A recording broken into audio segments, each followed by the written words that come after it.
തലശ്ശേരി അതിരൂപത സമുദായ ശാക്തീകരണ വർഷമായിട്ടാണ് 2025 ആണ്ട് ആചരിക്കുക. ഈ വർഷാചരണത്തിൻ്റെ ഭാഗമായിട്ട് പ്രഖ്യാപിക്കപ്പെട്ടുള്ള വിവിധങ്ങളായ കർമ്മ പദ്ധതികളിൽ ഒന്നാണ് 4 അതിലധികമോ കുഞ്ഞുങ്ങളെ ലഭിക്കുന്ന കുടുംബങ്ങൾക്ക്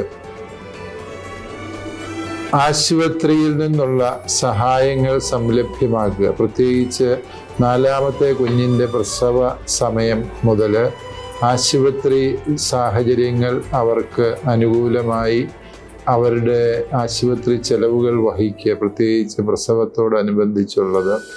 അതിരൂപതയുടെ സെൻറ്റ് ജോസഫ്സ് ഹോസ്പിറ്റലിൽ മാത്രമല്ല, അതിരൂപതയുടെ കീഴിലുള്ള സന്യാസ ഭവനങ്ങൾ, സമൂഹങ്ങൾ നടത്തുന്ന ആശുപത്രികളിലും ഇപ്രകാരമുള്ള ക്രമീകരണം സാധ്യമാണ് എന്ന് അറിയിച്ചിട്ടുണ്ട് പ്രസ്തുത സന്യാസഭാധികാരികൾ.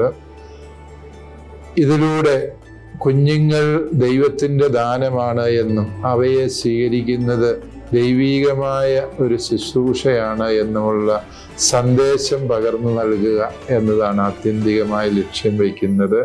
കൂടാതെ തന്നെ നമുക്കറിയാം, അനേകം കർമ്മ പദ്ധതികൾ വലിയ കുടുംബങ്ങളുടെ സംരക്ഷണത്തിന് വേണ്ടി ഈ സമുദായ ശാക്തീകരണ വർഷവുമായി ബന്ധപ്പെട്ട് ക്രമീകരിക്കപ്പെട്ടിട്ടുണ്ട്. അവയൊക്കെയും ജീവന്റെ പുതിയ സംസ്കാരം വളർത്തിയെടുക്കാൻ നമുക്ക് പ്രചോദനമാകട്ടെ എന്ന് പ്രാർത്ഥിക്കുന്നു. എല്ലാവർക്കും ദൈവാനുഗ്രഹങ്ങൾ നേരുന്നു. പ്രിയപ്പെട്ടവരെ, 2025 സമുദായ ശാക്തീകരണ വർഷമായി തലശ്ശേരി അതിരൂപതയിൽ ആചരിക്കുകയാണ്. സമുദായത്തെ ശക്തിപ്പെടുത്തുന്ന ഒട്ടനവധി പദ്ധതികളാണ് വിഭാവനം ചെയ്തിരിക്കുന്നത്. അഭിവന്ദ്യ പിതാവ് അറിയിച്ചതുപോലെ ഈ പദ്ധതികളിൽ വളരെ പ്രാധാന്യത്തോടു കൂടിയുള്ള ഒരു പദ്ധതിയാണ് തലശ്ശേരി അതിരൂപതാംഗങ്ങളായ കുടുംബങ്ങളിൽ 4ാമത്തെ കുഞ്ഞ് ജനിക്കുന്നത് മുതലുള്ള പ്രസവത്തിൻ്റെ ചെലവുകൾ സഭ നേതൃത്വം കൊടുക്കുന്ന ആശുപത്രികളായ കരിവഞ്ചാർ സെൻറ്റ് ജോസഫ്സ് ഹോസ്പിറ്റൽ, തലശ്ശേരിയിലുള്ള ജോസ്ഗിരി ഹോസ്പിറ്റൽ, തൊക്കിലങ്ങാടിയിലുള്ള ക്രിസ്തുരാജ ഹോസ്പിറ്റൽ, ചെറുപുഴ കാക്കേഞ്ചേരിയിലുള്ള സെൻറ്റ് സെബാസ്റ്റ്യൻസ് ഹോസ്പിറ്റൽ, ഈ ഹോസ്പിറ്റലുകളിൽ 4ാമത്തെ കുഞ്ഞിൻ്റെ ജനനം മുതലുള്ള ചെലവുകൾ സൗജന്യമായി ചെയ്തു കൊടുക്കുന്നൊരു പദ്ധതിയാണിത്. സമുദായത്തിൻ്റെ വളർച്ചയ്ക്ക് ഏറ്റവും പ്രധാനപ്പെട്ട കാര്യം അംഗബലം കൂടുക എന്നുള്ളതാണ്. നമ്മുടെ കുടുംബങ്ങളിൽ കുഞ്ഞുങ്ങളുടെ എണ്ണം വർദ്ധിക്കണം.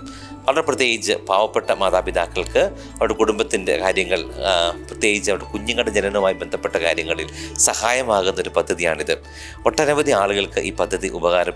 പ്രത്യേകിച്ച് തലശ്ശേരി അതിരൂപതയിലെ സമുദായ ശാക്തീകരണ വർഷത്തിൽ സമുദായ അംഗങ്ങൾക്ക് സഹായമാകുന്ന ഈ പദ്ധതി സാധിക്കുന്നിടത്തോളം ആളുകൾ പ്രയോജനപ്പെടുത്തട്ടെ എന്നാണ് ഞങ്ങൾ ആശംസിക്കുന്നത്.